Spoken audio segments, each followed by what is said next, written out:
नमस्कार, म मनोज प्रधान हजुरहरु सम्पूर्णमा न्यानो स्वागत जनाउँदै आजको यस भिडियोको विषय छ नर्सिङ होम बेल्स।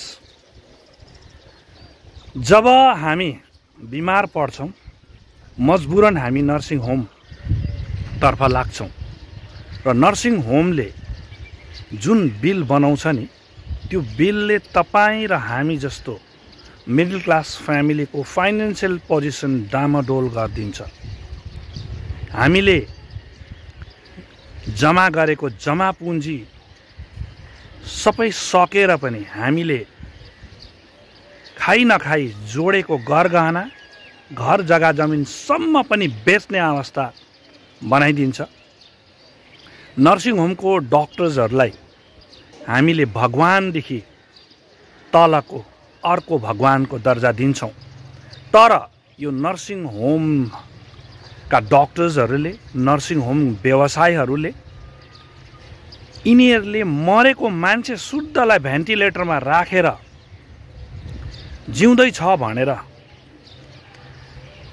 हाम्रो बिल बढाकै गरेको पनि म स्वयंले भोगेको छु र तपाईहरुले पनि भोग्नु भएको होला।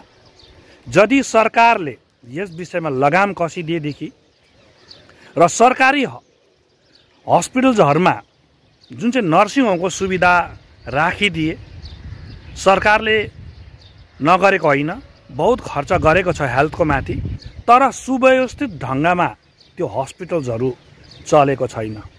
डाक्टर्सहरु टाइममा आइदिँदैन।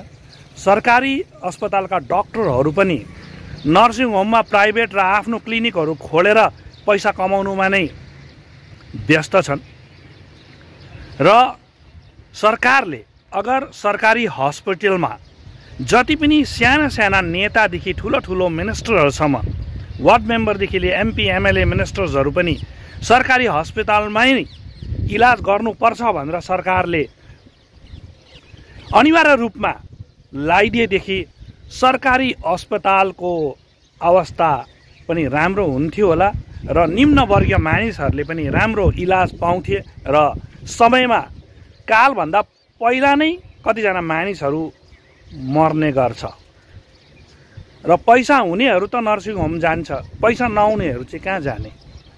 र यस विषयमा सरकारले सोच्दिनु पर्छ र हामी पब्लिक पनि खाद्य सामानहरु ग्यासहरु सामानहरु बढ्दाखेरि हामी मच्ची रोडमा निक्लेर सरकारको विरुद्धमा लड्छौं।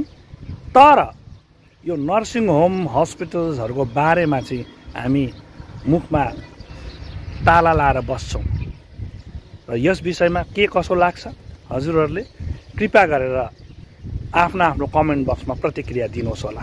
धेरै धेरै धन्यवाद।